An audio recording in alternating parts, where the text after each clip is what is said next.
우리 지난주에 사사기 17장, 18장의 말씀으로 함께 은혜를 나눴습니다. 이스라엘 백성들의 종교적인 타락이 얼마나 심했는가 하는 것을 17장, 18장을 통해서 우리가 함께 은혜를 나눴고요. 지난주에 예고한 것처럼 오늘은 사사기 19장, 20장, 21장 세 장을 함께 설교하도록 그렇게 하겠습니다. 왜냐하면 지금 우리 매일 성경이 지금 지난 금요일부터 호세아서를 새로 시작을 했어요. 그래서 오늘 사사기를 마무리를 해야 다음 주에 제가 호세아를 설교할 수가 있기 때문에 그렇습니다. 세 장을 설교해야 되기 때문에 양이 상당히 많습니다. 여러분 이해를 좀 해주셨으면 좋겠고요. 여러분 오늘 본문 1절에 보면 이스라엘의 왕이 없을 그때에 에브라임 산지 구석에 거류하는 어떤 레위 사람이 유다 베들레헴에서 첩을 맞이하였다. 성경은 이렇게 시작합니다. 삼손으로 사사 시대가 끝나고 이제 두 사건이 마지막 17장에서 21장까지 기록되어 있는데 17장, 18장 두 장에 거쳐서는 미가라고 하는 사람에 관한 이야기를 기록했고요. 19장서부터는 이제 또 새로운 사건을 이야기하는데 지금 레위 사람에 관한 이야기다. 그렇게 성경은 이야기하고 있는 것입니다. 그런데 지금 전제로 이야기하는 것이 19장 1절에 보면 이스라엘의 왕이 없을 그때에 일어난 일이다. 이스라엘의 왕이 없기 때문에 일어난 한 사건을 마지막으로 사사기에서 다루고 있는 것을 우리는 볼 수 있는 것입니다. 그런데 그가 누구인지는 알 수가 없어요. 이름을 밝히고 있지 않습니다. 레위 사람이라고는 하지만 누구인지는 알 수가 없습니다. 여러분 그런데 보면 이 레위 사람이라고 하는 사람이 첩을 맞이했다 이렇게 성경은 말씀하고 있는 것입니다. 물론 그 당시는 일부 일처 제도의 그런 법률을 가지고 있었던 것은 아닙니다. 그래서 우리가 성경의 지도자들을 봐도 여러 명의 아내를 둔 사람도 있어요. 그것 자체가 문제가 되지는 않고 그것을 가지고 죄다 그렇게 할 수는 없습니다. 그러나 적어도 레위인이라고 하는 사람은 여러분 하나님께서 우리에게 말씀을 주시면서 특별히 구별된 사람으로 살도록 하나님이 하셨던 것을 우리가 볼 때에 그렇게 권장할 만한 그렇게 좋아 보이지는 않는다는 말입니다. 여러분 우리가 신앙생활을 하면서 해야 될 것과 안 해야 될 것들이 있잖아요. 내가 아무리 많이 가졌어도 안 해야 될 것들이 있는 거예요. 예를 들면 목사인 제가 부모가 아주 돈이 많아서 벤츠를 타고 다닌다라고 하면 그거는 죄는 아닙니다. 누가 뭐라고 할 수 있는 것도 아니에요. 그렇지만 덕이 되지는 않는 거예요. 어떻게 목사가 성도들도 안 타는 벤츠를 탈 수 있을까라고 한다면 죄로 여길 수는 없지만 그것은 바람직한 것은 아니다. 그런 말입니다. 레위인이 첩을 얻는 것은 죄의 문제에 관한 것은 아니에요. 그렇지만 그는 그렇게 썩 좋아 보이지는 않는 오늘 성경이 그것을 우리에게 말씀하고 있는 것을 볼 수가 있습니다. 그런데 오늘 본문에 2절에 보니까 그 얻은 첩에게 문제가 생겼어요. 2절 말씀을 한번 같이 읽겠습니다. 2절 말씀 다 같이 읽습니다. 시작. 그 첩이 행음하고 남편을 떠나 유다 베들레헴 그의 아버지 집에 돌아가서 거기서 넉 달 동안을 지내며 여기 성경에 보면 그 첩으로 얻은 그 여인이 행음을 했다, 간음을 했다는 말이에요. 외도를 했다는 말입니다. 그래서 지금 자기 친정집으로 돌아가서 4개월 동안 머물고 있다. 그렇게 성경은 이야기하고 있는 것입니다. 그런데 문제는요, 이 행음을 했다라고 하는 이 단어에 대한 문제입니다.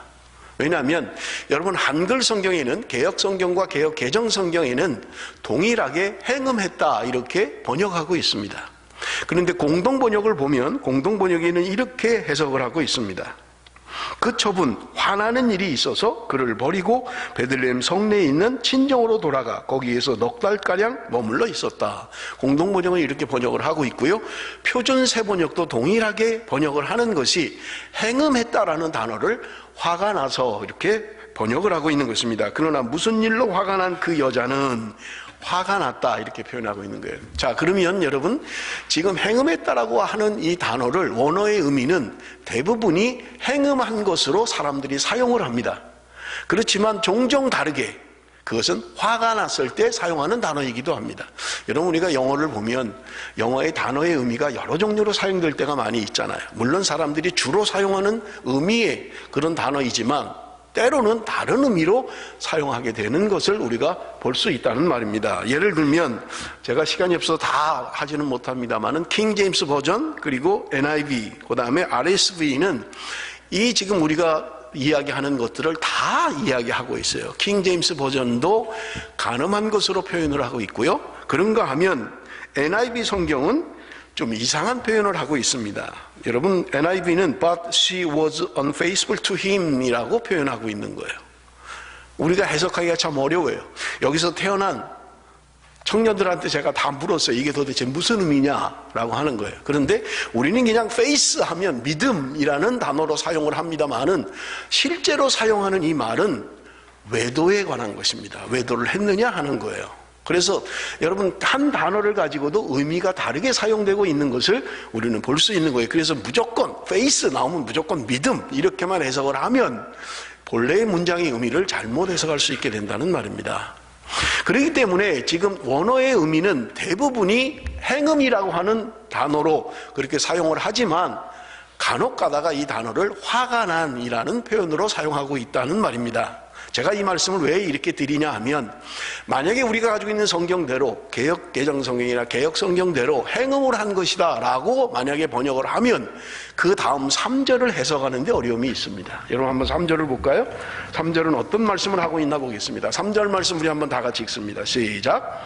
그의 남편이 그 여자에게 다정하게 말하고 그를 데려오고자 하여 하인 한 사람과 나귀 2마리를 데리고 그에게로 가매 여자가 그를 인도하여 아버지의 집에 들어가니 그 여자의 아버지가 그를 보고 기뻐하니라. 3절이 이렇게 이야기를 해요. 자 보세요.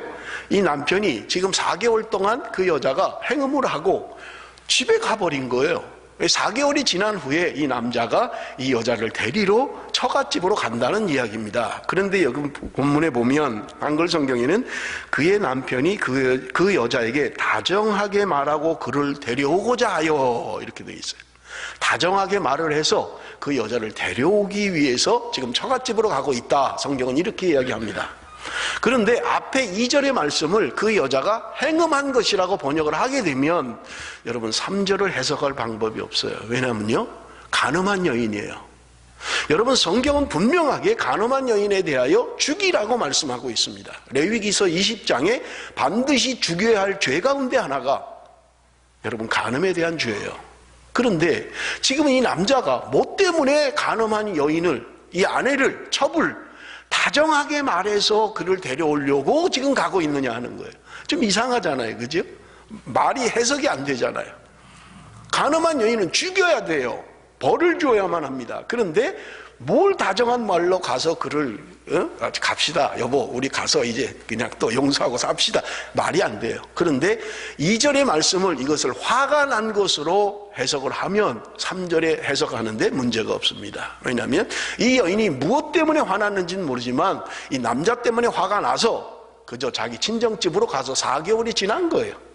그러니 4개월이 지난 후에 이 남편이 이 여인에게 다정한 말로 이야기해서 그를 데려오기 위하여 지금 처갓집으로 가고 있다. 이러면 이 본문에 대한 해석이 아주 매끄럽게 됩니다. 뭐 때문에 화났는지는 몰라요. 무슨 일인지는 몰라요. 그런데 집으로 갈 만큼 자기 친정집으로 돌아갈 만큼 이 남편이 뭔가 하여튼 화를 나게 만든 거예요.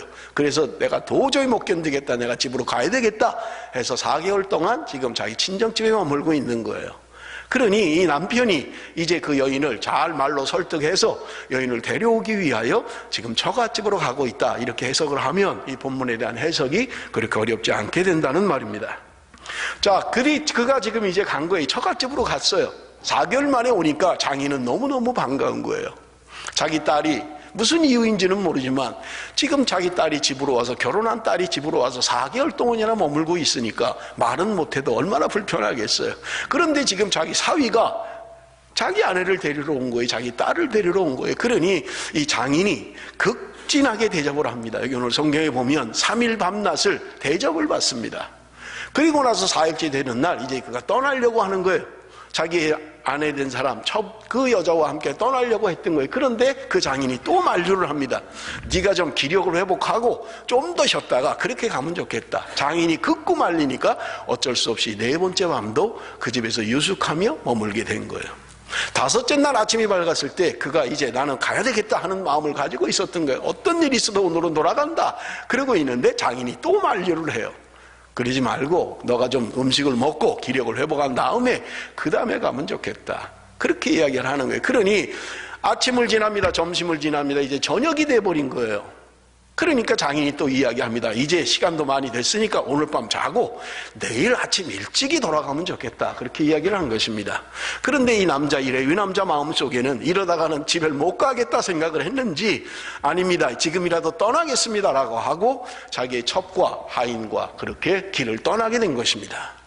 그런데 그들이 떠나서 얼마 되지 않아서 이미 저녁이 됐기 때문에 금방 깜깜해진 거예요. 그러니 어딘가서 가서 하루를 묵어야 되는데 종이 이야기를 합니다. 주인이요, 우리 여부스에 가서, 요 가까운 여부스에 가서 하룻밤을 지내고 그리고 내일 집으로 가는 게 좋겠습니다 라고 이야기를 합니다. 그러니까 여기 이 레위인이 하는 말이 그 이방 사람들이 사는 곳 말고 우리 민족, 우리 동족이 사는 차라리 베냐민 지역이 있는 기브아나 라마로 가서 하룻밤을 지내는 게 좋겠다라고 이야기를 합니다. 그래서 그들이 지금 베냐민 지역에 있는 기브아라는 곳으로 지금 발걸음을 옮겨서 도착을 한 거예요. 여러분, 유대인의 풍습은 나그네가 왔을 때는 누구든지 그 사람을 재워주고 먹여주는 것이 그들의 풍습이에요. 유대인뿐만 아니라 이방인들도 그러한 일을 했던 거예요. 지금처럼 무슨 교통이 발달한 시대가 아니었기 때문에 나그네로 오는 사람들에게는 극진하게 그렇게 대접을 했던 거예요. 그런데 오늘 성경 본문에 보면 그가 기브아에 도착을 했음에도 불구하고 아무도 그를 영접하지 않았다. 성경은 그렇게 기록하고 있는 것입니다.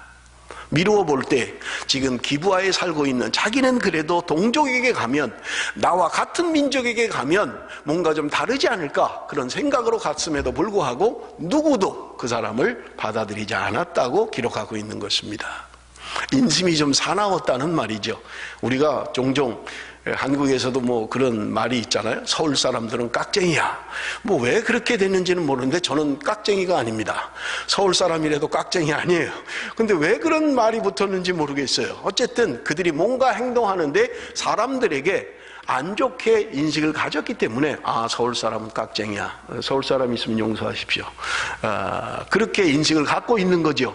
지금 이 사람들이 나그네를 대접해야 됨에 불구하고 아무도 대접을 하지 않는 거예요. 그만큼 인심이 나쁘다는 말입니다. 그런데 그 중에 한 노인이 농사를 짓고 밭에서 일을 하다가 돌아와 보니까 길가에 사람들이 그냥 있는 거예요. 그러니까 이 노인이 당신들은 왜 이러고 있습니까? 우리 집에 가십시다. 우리 집에 가서 하룻밤을 쉬면 좋겠습니다 라고 이야기를 했던 거예요. 그래서 지금 이 레위인과 첩과 종과 지금 그 노인의 집으로 갔다고 성경은 이야기하고 있는 것입니다.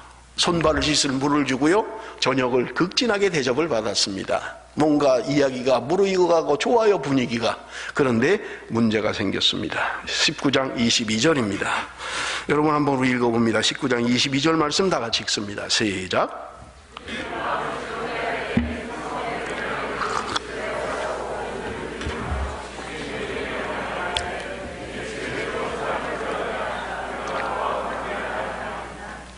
그들이 마음을 즐겁게 할 때에 그 성읍의 불량배들이 그 집을 에워쌌다. 성경은 그렇게 이야기합니다. 여러분, 여기 불량배라고 표현한 이 단어는 개역성경이나 개역개정성경에는 비류라고 이야기합니다. 비류라고 이야기해요. 개역성경에는요.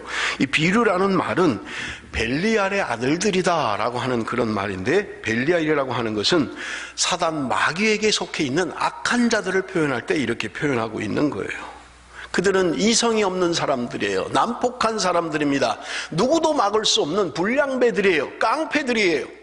그들이 지금 집을 에워싸고 너 집에 온 나그네 그 사람을 끌어내라는 거예요. 여기 우리가 그와 관계하겠다라는 말은 성관계를 맺겠다는 말입니다. 여러분, 우리가 창세기에 보면 소돔과 고모라 성에 대한 이야기가 나오잖아요. 그때도 롯이 천사들이 왔을 때 그 동네 사람들이, 불량배들이 다 내놓으라는 거예요.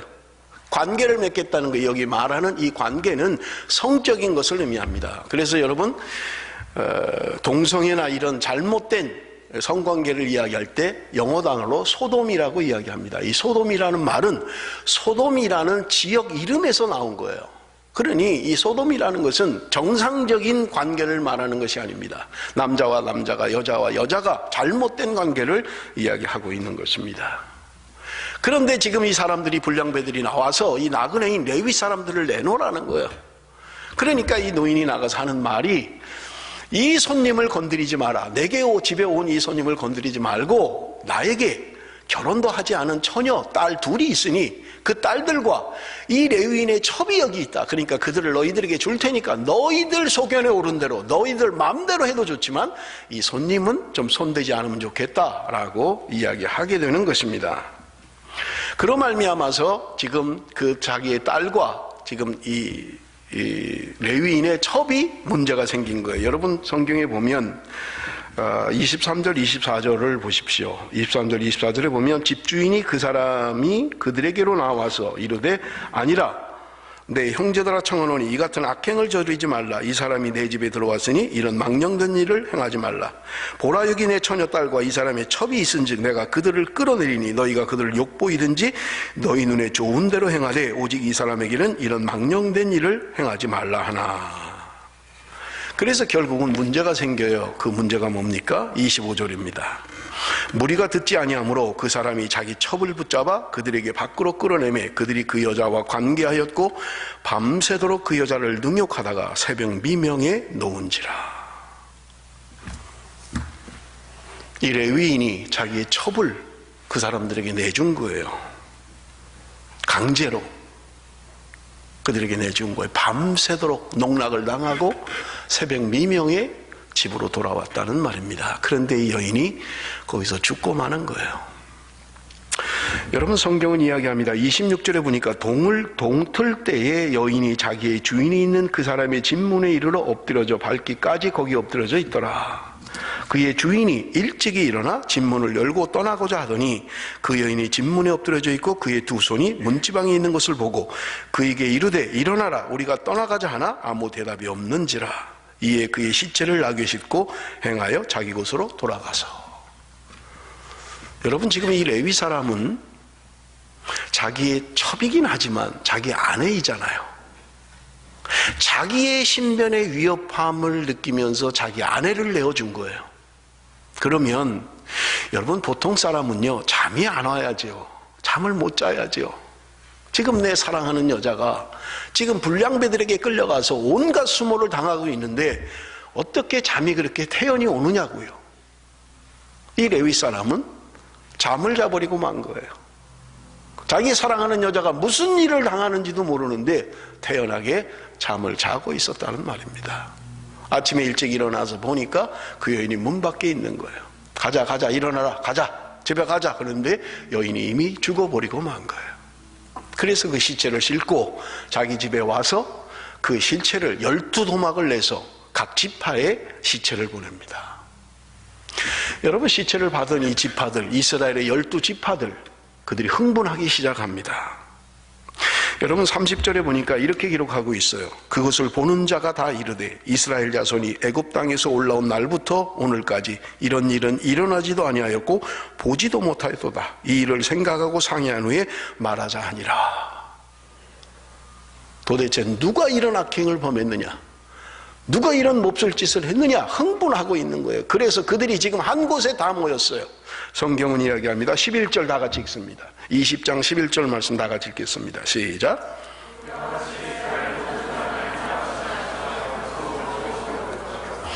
누구를 치겠다고 모인 겁니까? 그들이 지금 한 마음으로 누구를 치겠다고 모인 거예요? 베냐민 족속을 치겠다는 말이에요. 여러분 베냐민 족속은 누구입니까? 자기들과 같은 민족이잖아요.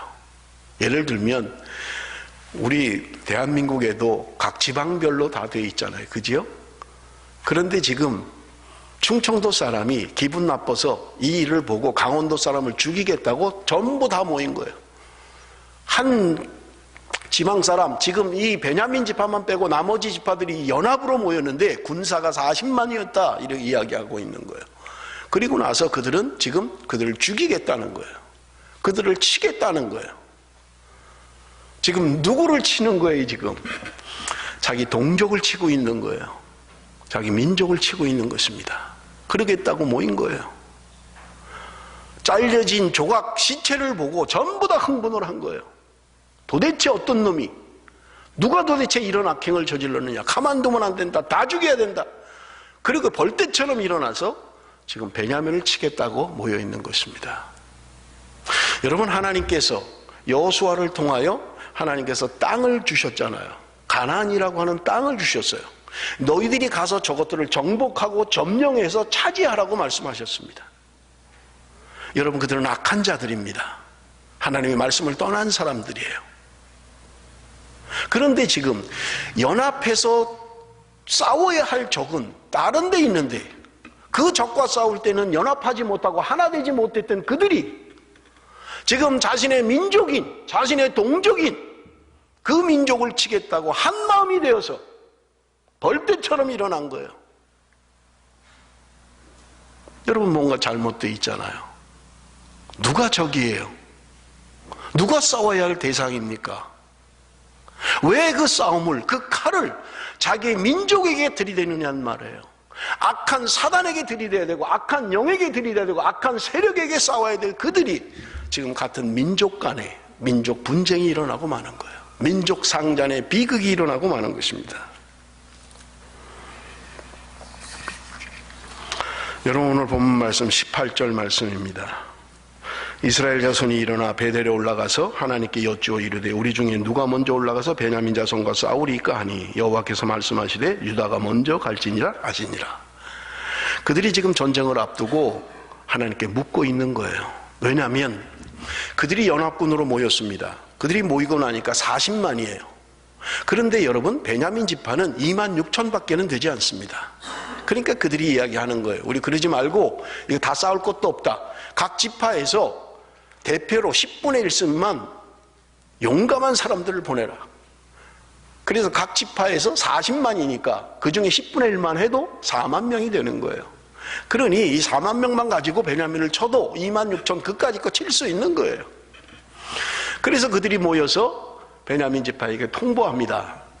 기브아 민족 내놓으라는 거예요. 불량배들 내놓으라는 거예요. 그들을 죽이겠다는 거예요. 심판하겠다는 거예요. 그런데 베냐민이 거절하는 거예요. 못하겠다, 우리는.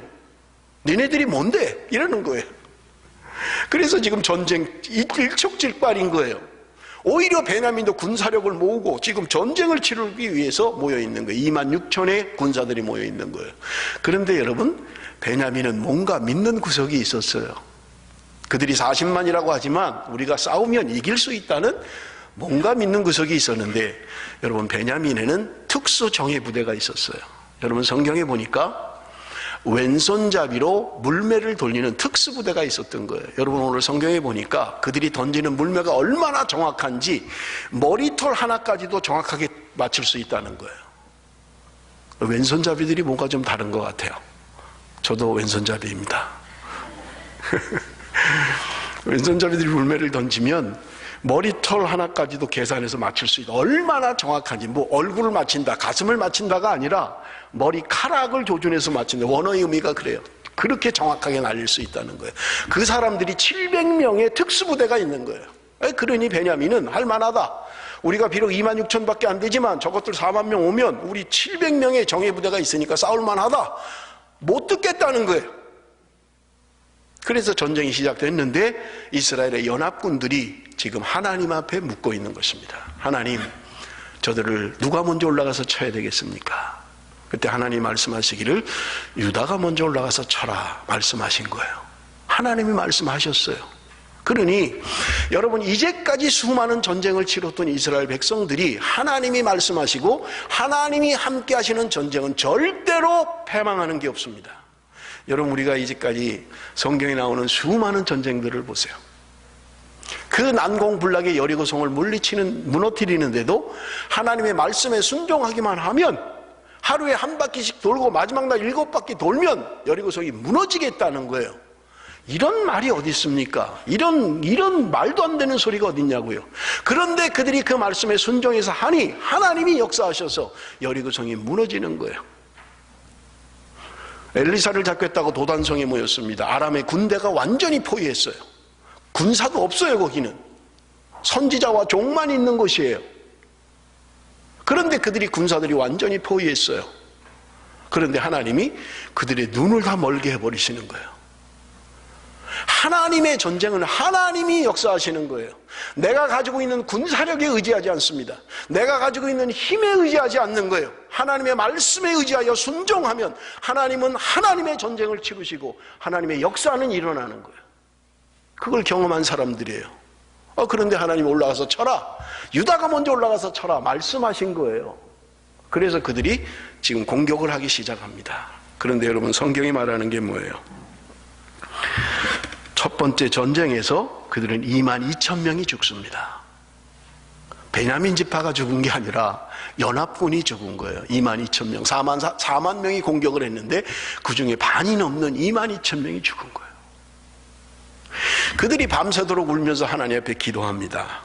여러분, 23절입니다. 이스라엘 자손이 올라가 여호와 앞에서 저물도록 울며 여호와께 여쭈어 이르되 내가 다시 나아가 내 형제 베냐민 자손과 싸우리까 하니 여호와께서 말씀하시되 올라가서 치라 하시니라.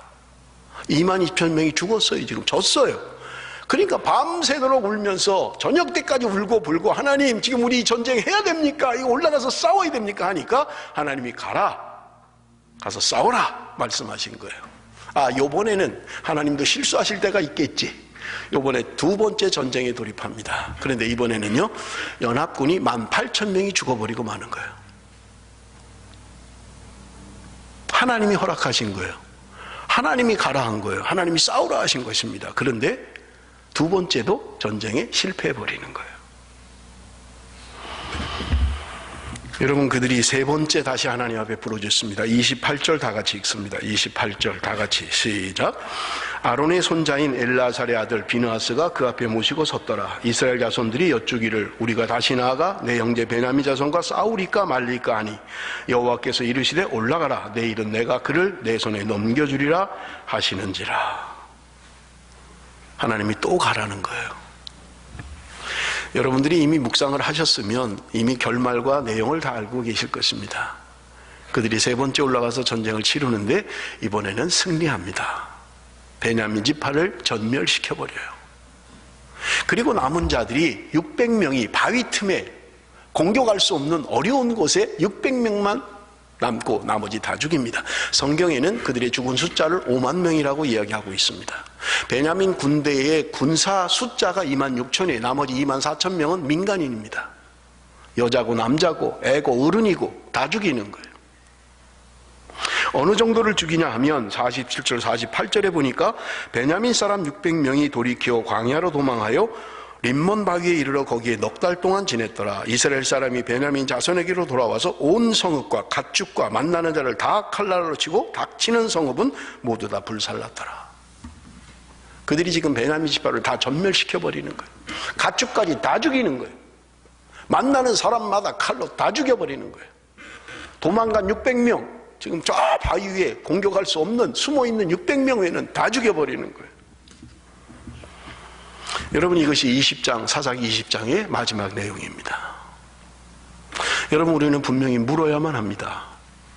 질문해야 돼요. 왜 그들은 하나님이 허락하신 전쟁에서 두 번이나 실패했을까요? 어떤 전쟁에도 하나님이 함께 하시고 하나님이 개입하시고 하나님이 함께하는 전쟁에 실패란 없습니다. 군사력이 아무리 적어도, 아무리 힘이 없어도, 아무리 능력이 없어도 하나님이 함께하는 전쟁은 하나님이 승리케 하시는 거예요. 그런데 왜 하나님이 허락하셨는데 두 번이나, 그것도 한두 명도 아니고 4만 명이 죽습니다. 싸우기 떠나온 전사들, 특수 용사들 다 죽었어요. 베냐민에서는요 5만 명이 죽었습니다. 비슷비슷하게 죽은 거예요. 동족상잔의 비극입니다. 그러면 우리는 반드시 물어야만 합니다. 하나님은 왜 가라고 해놓고 싸우라고 해놓고 패배하게 만들었을까? 그것이 우리에게 문제가 있으면, 나의 전술이나 나의 능력에 따른 것이라면 그것은 문제될 게 없어요. 내가 뭔가 전술을 잘못 써서, 내가 뭔가 힘이 부족해서, 뭔가 우리가 전쟁에 미스가 있어서 전쟁이 졌다 하면 돼요. 그런데 이 전쟁은 하나님의 전쟁입니다. 하나님이 허락하신 전쟁이에요. 그런데 이것은 진다는 게 말이 되질 않아요. 그런데 두 번이나 죽습니다. 두 번이나 패하는 거예요. 왜요? 우리는 여기에 대해서 분명히 답을 해야만 합니다. 학자들이 여러 가지로 이야기를 해요. 그러나 정당하고 합당한 답이 아니에요.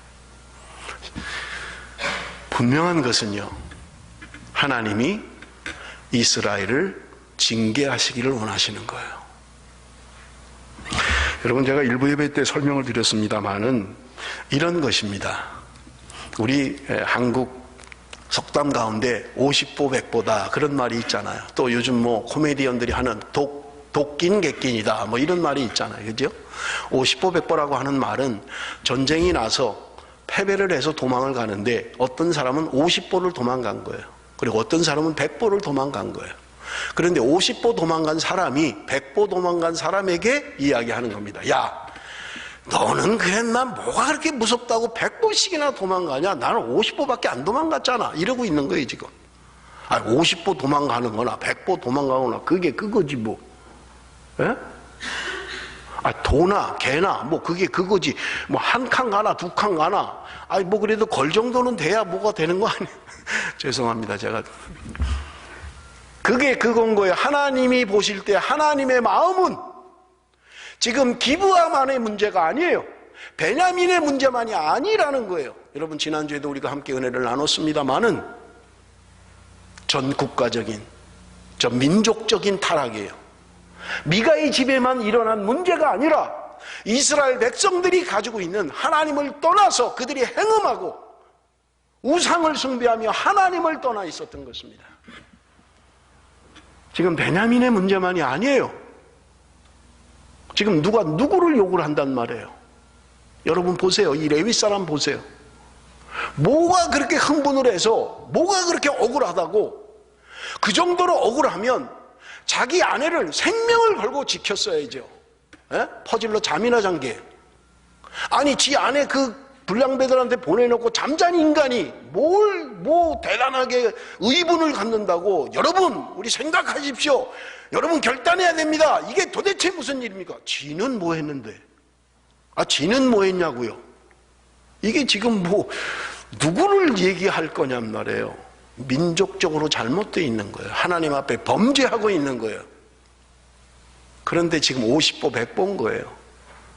나는 믿음이 이만한데 니네들은 도대체 믿음으로 못 살고 뭐 하느냐? 그건데 독긴 객긴인데 50보 100보인데 50보 도망간 사람이 큰 소리 치는 거예요. 니네들은 뭐 한다고 100보씩이나 도망가냐? 어이 겁쟁이들. 나는 그래도 50보밖에 안 도망갔잖아. 그게 그거지 뭐 50보 도망가나 100보 도망가나. 여러분 오늘 이런 문제를 가지고 우리가 신앙생활을 하고 있지는 않느냐 하는 거예요. 하나님이 보실 때 그게 그건데 지금 징벌 하겠다고 나온 연합군이나 물론 베냐민 잘못했습니다. 타락한 거예요. 이방인들도 그렇게 살지 않아요. 범죄했습니다. 징계를 받아야 돼요. 그러나 징계하겠다고 나온 그들도 별반 다를 게 없다는 거예요. 그들도 역시 종교적으로 타락하고 도덕적으로 타락해서 범죄하는 거 그렇게 별반 다를 게 없다는 거예요. 근데 누가 누구를 지금 이야기하는 거예요? 가끔 한국교회 뭐 대단한 것처럼 이야기하는 사람들이 있어요. 한국교회가 타락했다. 목사들이 타락했다. 자기는요. 그렇게 이야기할 수 있는 뭐가 있는데요 도대체? 너희들은 말씀대로 살지 않아. 자기는요. 그게 그건데 하나님 보실 때는 뭐가 그렇게 대단한 것처럼 누구를 정죄하고 누구를 판단한다는 거예요. 그러니 하나님이 그들을 다 죽게 만들어 버리는 거예요. 너희들 이래도 내 마음을 깨닫지 못하겠냐? 이래도 너희들이 내 마음을 알지 못하겠느냐? 나는 너희들도 다 심판하고 싶어. 너희들도 다 바르게 하는 거 아니야. 사랑하는 성도 여러분, 혹시 나는 50보 갔다고 위로를 받으면서 100보 간 사람 야단치고 있지는 않습니까? 그래도 나는 당신보다 좀 낫지. 나 주일도 빠진 적이 없고 나는 그래도 11조 꼬박꼬박 하지. 당신보다 낫지 내가. 그렇게 하고 있지 않느냐 하는 거예요. 그렇게 위로를 받고 있지 않느냐 하는 것입니다. 지난주에도 말씀을 드렸습니다마는 복을 받기 위해서는 하나님도 좋고 드라빔도 좋고 에봇도 좋고 어떤 신이 좋은데 뭐가 하나 걸려서 복을 받으면 그만이에요. 내 목적이에요. 그게 내 생의 목적이에요. 예수를 믿는 것도 별반 다르지 않아요. 내가 복만 받으면 돼요. 어떤 방법으로든 나만 잘 되면 되고 내 가정만 잘 되면 되고 남 상관 신경 쓸 것도 없어요.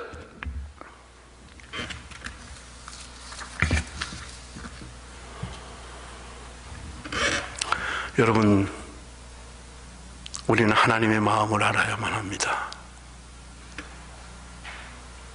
그렇게 사사기를 시작하면서 말씀을 드렸잖아요. 그들을 애굽에서 탈출시켜서 내가 너희들을 택했다. 내가 너희들을 거룩한 백성으로, 내가 너희들을 왕같은 제사장으로 내가 그렇게 구별하여 내가 너희들을 선택했다. 너희들은 하나님의 나라의 백성답게 하나님을 왕으로 모시고 하나님의 통치와 다스림이 있는 그런 삶을 살기를 기대하셨던 거예요. 그런데 그들은 자기의 소견에 옳은 대로 살아갔던 거예요. 하나님을 왕으로 모시고 살았던 게 아니라 자기가 왕이 되어서, 내가 왕이 되어서 내 뜻대로, 내 생각대로 그렇게 살아가는 거예요. 종교적인 명분을 포장해서 믿음이라는 것으로 과장해서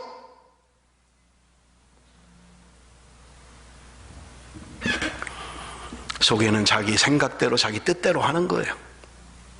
뭐 교회도 관계없고 말씀도 관계없고 내 뜻대로 내 생각대로.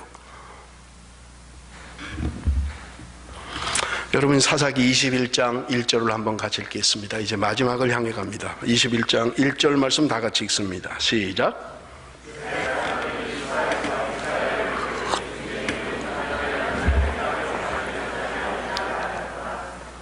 그들이 지금 다 죽이고 베냐민 사람 다 죽이고 그 기분에, 그 흥분해서 지금 맹세하는 거예요. 우리 딸들을 저들에게 주지 않을 것이다. 여러분, 지금 베냐민 지파 600명이 지금 산속에 숨어 있는 거예요. 흥분을 해서 할 말 못할 말, 해야 될 거 안 해야 될 거 막 하고 나서 시간이 지나니까 정신이 드는 거예요. 21장 6절.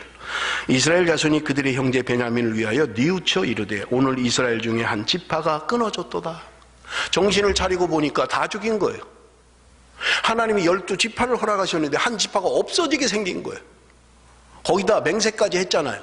그들에게 우리 딸을 주지 않겠다. 그럼 어떻게 종족 번식을 해요? 그 남아있는 600명 그나마 어떻게 살라는 거예요? 못해요. 이제 끝이에요. 여러분, 그러니까 그들 중에 누군가 아이디어를 냅니다. 21장 10절. 회중이 큰 용사 12,000명을 그리로 보내며 그들에게 명령하여 이르되 가서 야베스 길랏 주민과 부녀와 어린아이를 칼날로 치라. 무슨 말이냐면 그들이 모였어요. 그런데 정신을 차리고 보니까 한 종족이 없어지게 생긴 거예요. 이 큰일 났다. 더군다나 맹세까지 했어요. 하나님 앞에. 우리는 절대로 그들에게 딸을 주지 않겠다. 그랬는데 그 정신을 차리고 보니까 한 지파가 없어지게 생긴 거예요. 이거 어떻게 해야 되느냐? 저 600명 어떻게든지 살려야 되는데 어떻게 해야 되냐? 그러니까 그들이 이야기하는 거예요. 우리가 베냐민과 전쟁할 때, 싸울 때 안 나온 사람들 혹시 누구냐? 그러고 보니까 야베스 길랏 사람들이 참여하지 않은 거예요. 그러니까 그들이 이야기하는 거예요. 가서 죽여라 저들을. 저들을 죽이고 그 중에 결혼하지 않은 처녀 그들을 다 잡아와라. 또 죽이는 거예요 지금. 지네들 헛된 맹세 때문에 지금 또 죽이고 있는 거예요. 그들 다 죽여버려요. 그리고 그 중에 처녀들만 다 끌고 오는 거예요. 그런데 400명이에요. 자, 남아있는 사람 600명이에요. 근데 처녀 400명밖에 없어요. 200명 어떡하라고. 그러니까 또 아이디어를 냅니다. 잔머리만 굴리는 거예요. 그러면 여호와의 날에 명절 때 사람들이 나와서 춤을 추고 즐길 때 너네들이 납치를 해라. 200명은. 그걸 어떻게 합니까? 그건 하나님 범죄인데. 걱정하지 마. 우리가 자의로 준 거 아니야. 내가 자의로 준 게 아니고 훔쳐갔으니까, 납치해 갔으니까 하나님도 괜찮으실 거야. 왜? 내가 스스로 준 게 아니니까. 이건 빼앗긴 거니까, 훔쳐갔으니까.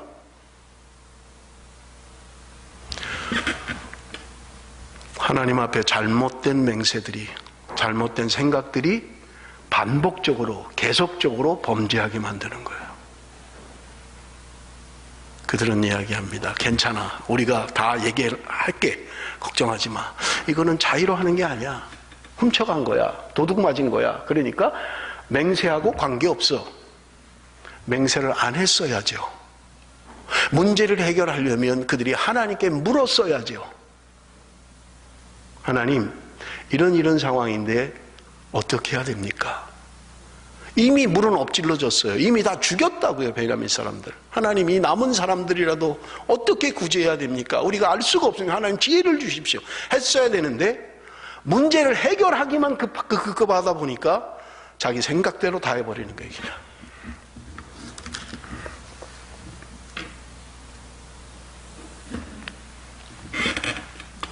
한 레위인의 첩이 강간을 당해서 죽은 사건으로 말미암아 수많은 사람들이 죽고 있는 것입니다.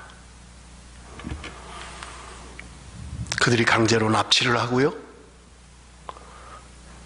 한 지역 사람들을 죽이고라도 처녀를 구해서 해결하려고 하는 거예요. 문제를 해결하는 방법이 그들의,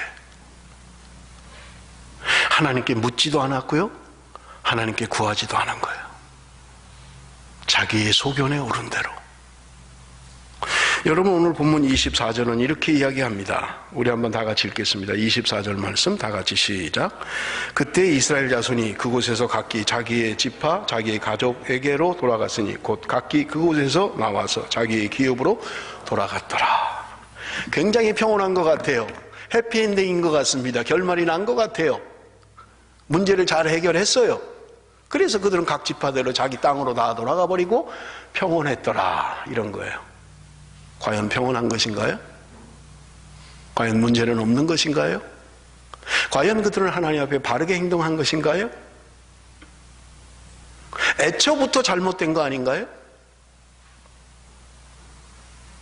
그들은 원수가 아닌 자기 동족들을 죽이겠다고 달려든 거예요.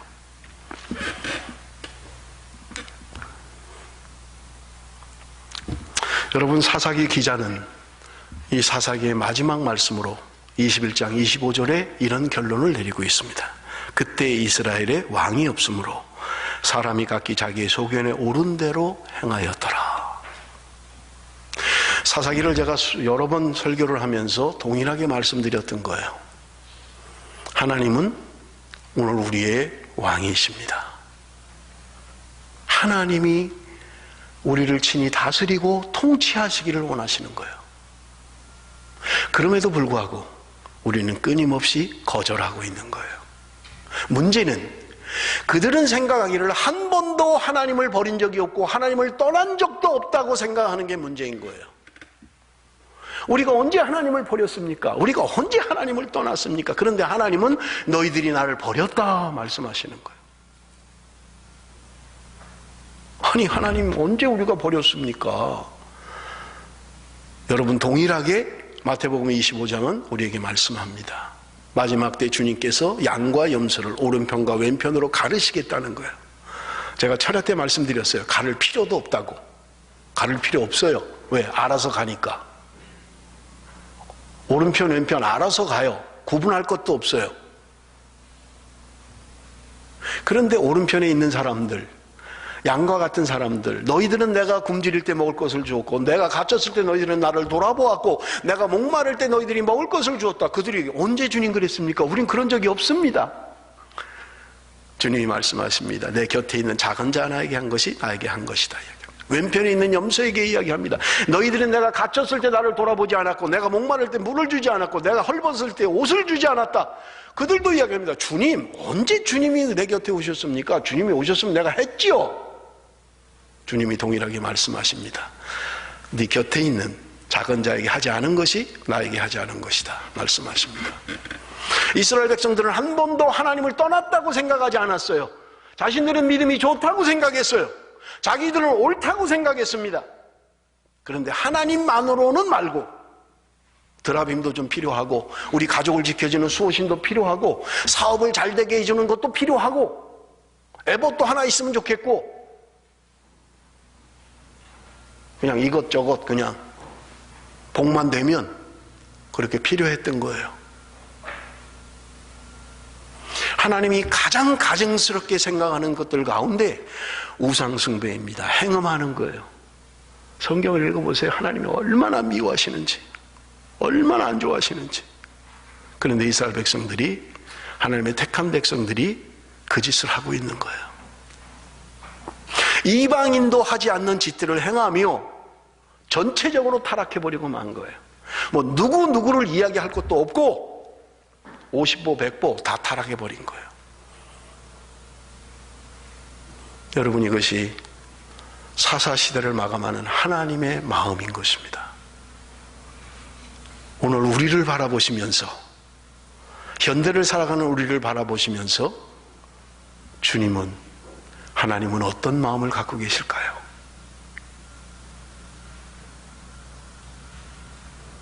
니네들끼리 잘 싸운다. 그래, 그냥 싸워. 이쪽 4만 죽고 이쪽 5만 죽고 얻어 터지고 싸우고 잘한다. 그래, 그냥 니네끼리 싸우고 다 끝내라. 니네 뭐 그게 그건데 뭐 너나 그나 뭐 다를 게 뭐가 있는데 50보 100보인데 뭐 그냥 싸워. 그냥 나는 침묵할 테니까. 혹시 하나님이 우리를 향해서 이렇게 말씀하시는 건 아닐까요? 나는 의롭다고 하는데, 나는 바르다고 하는데, 나는 옳다고 하는데, 나는 믿음으로 살고 있다고 하는데, 하나님이 보실 때는 너도 별반 다른 거 없어. 너도 신 다 갖고 있잖아. 너도 뭐 신앙보다는 돈이 낫지 않니?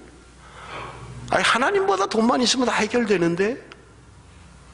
오늘 우리가 그런 신앙을 살고 있지는 않느냐 하는 거예요. 여러분, 사사기를 끝을 내면서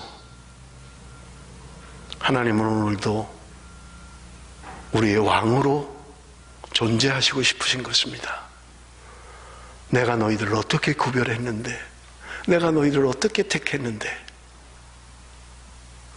너희들은 나를 버리고 엉뚱한 신들을 경배하며 너희들이 타락하고 음란하고 그런 시대를 살아가고 있느냐 하는 거예요. 여러분, 이 말씀은 오래전 사사시대의 말씀뿐만 아니라 오늘을 살아가고 있는 더 사사시대보다 험악하고 더 타락하고 더 음란한 시대입니다. 깨어 있어야만 합니다. 내가 누구와 비교하는 신앙이 아니라 하나님 앞에서 나는 하나님을 왕으로 모시며 내 생각과 내 뜻을 버리고 하나님의 뜻과 하나님 말씀 앞에 순종하는 삶을 나는 살아가고 있느냐 하는 것입니다. 사랑하는 성도 여러분, 우리는 돌이켜야만 합니다.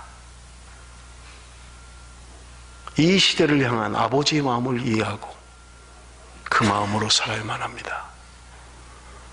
거룩한 백성으로 살기를 원하십니다. 하나님의 백성들이 이 세상에 영향력을 미치며 하나님의 사람으로 하나님의 나라를 이루는 하나님의 친백성으로 살기를 원하시는 것입니다. 사랑하는 성도 여러분, 힘들고 어려워도 사사기를 통해서 말씀을 드렸고 출애굽을 통해서 말씀을 드렸습니다. 하나님의 나라는 오늘날 교회입니다. 힘들고 어려워도 우리는 서로를 격려하고 위로하고 우리의 연약함을 인정하고 여러분 함께 손에 손을 잡고 위로하며 격려하며 돕고 서로 하나 되어서 하나님의 나라를 이루어가야만 하는 것입니다. 예수 그리스도, 그분이 우리의 왕이시고 우리의 주인이십니다. 그분 안에서 우리는 하나 되어야 되고요, 서로를 위로하며 함께 하나님의 나라를 이루어가야만 합니다. 기도하겠습니다.